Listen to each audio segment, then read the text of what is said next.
რამდენად არის შესაძლებელი ორ ადამიანს შორის აბსოლუტური ურთიერთგაგება დამყარდეს, თუ ყველა ადამიანი მაინც თავის მარტოობის გვირაბში ცხოვრობს და ნებისმიერი მცდელობა სხვა ადამიანის სულს დაუკავშირდეს, საბოლოო ჯამში მაინც მარცხისთვის არის განწირული. ეს არის ის მთავარი თემა და მთავარი ღერძი, რომელზეც არის აგებული რომანი, რომელსაც ქვია გვირაბი და რომლის ავტორიც არის არგენტინელი მწერალი ერნესტო საბატო და რომელიც მიმოიხილავს ისეთ თემებს და ეხება ისეთ საკითხებს, როგორიც არის ორ ადამიანს შორის არსებული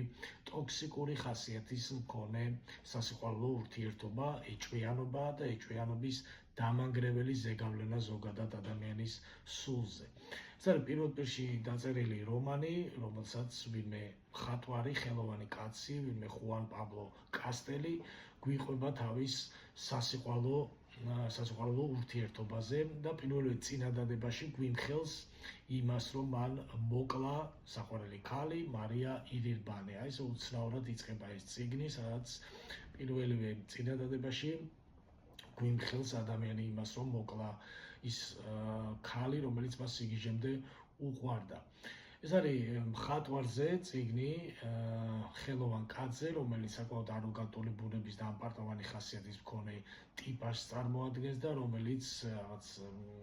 თulis, რომ არავის არ ესმის ზოგადად მისი და ფართო მასისთვის უბრალოდ გაუგებარი და მიუწვდომელია ის სიღრმე, რომელსაც და ის ჩანაფიქრი, რომელსაც ის დებს თავის ნახატებში, თავის ნამუშევრებში და ბუნებრივია ეს აძლევს იმ განცდის საბაბსაც, რომ ისეთი ზედაპირული დამოკიდებულება ჰქონდეს ფართო მასის მიმართ და გულგრილად უყურებდეს საზოგადოებას, რადგან თulis, რომ არ არსებობს ადამიანი, რომელსაც შეიძლება მისი ესმოდეს. თუმცა ერთ დღეს, ერთ-ერთ გამოფენის დროს, როდესაც ახდენს თავისი ნამუშევრების გამოფენას, ის შეამჩნევს უეცრად ქალს, რომელიც თავის მხრივ ამჩნევს იმ დეტალს ნახატში, რომელიც შეუმჩნეველია ფართო საზოგადოებისთვის. და ბუნებრივია ის ინტერესდება აი ამ ქალით, რადგან თulis, რომ შესაძლებელია გამოჩნდა ერთი ადამიანი მაინც, რომელსაც შეუძლია მას ბოლომდე გაუგოს, ანუ დაინახოს ის სიღრმე, რომელსაც ის თავის ნახატებში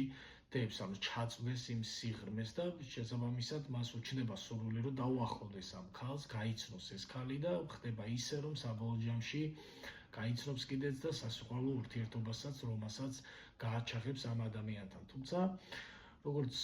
შემდეგში აღმოჩნდება, ის უეცრად აღმოაჩენს, რომ ამ ქალს თურმე ჰყავს ბრმა მეუღლე, რომლის არსებობასაც ის თურმე მალავდა მასთან და ბუნებრივია ეს იწვევს ამ მხატვარში ეჭვიანობის მთელი სცენების იმ კასკადს, რომელსაც შემდეგ ადგილებს აი ამ წიგნში და რომელიც საკმაოდ ისეთ პარანოიდალურ ხასიათს ღებულობს, რადგან ის მიდის იმ დასკვნამდე, რომ აი თუ ქალი, რომელსაც ჰყავს ბრმა მეუღლე და ყოფნის ნამოსი თუ უნამოსობა იმისა, რომ უღალატოს ასეთ მეუღლეს ჩემთან, თავისუფლად შესაძლებელია, რომ მეც მიღალატოს ასეთი მორალის მქონე ადამიანმა. და შესაბამისად ის აგებს თავის გონებაში მთელ თავის ვარაუდებს და თეორიებს იმისა, თუ როდის, რატომ და რანაირად შეიძლება მარია ირიბანე მას ღალატობდეს და ნებისმიერ დაგვიანებულ ტელეფონზე დაგვიანებულ პასუხზე ან დანიშნულების ადგილას დროულად არ მოსვლას და ასე შემდეგ აღიქვამს ის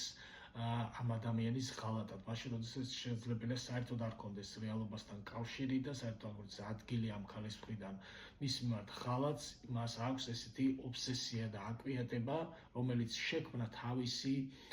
თავის გონებაში, თავის ვარაუდებით ააგო და თავის რაღაც თითქოს ლოგიკურ კავშირებს ეძებს იმისა, თუ რატომ შეიძლება და როგორ შეიძლება ღალატობდეს, საბოლოო ჯამში მიდის პარანოიამდე და სრულ ფსიქიკურ აშლილობამდე მიყავს მხატვარი ამ ყველაფერს და ის ღებულობს ისეთ საზარელ გააწყვეტილებას, რომ გათავისუფლდეს აი ეჭვიანობისგან, აი საშინელი განცდებისგან,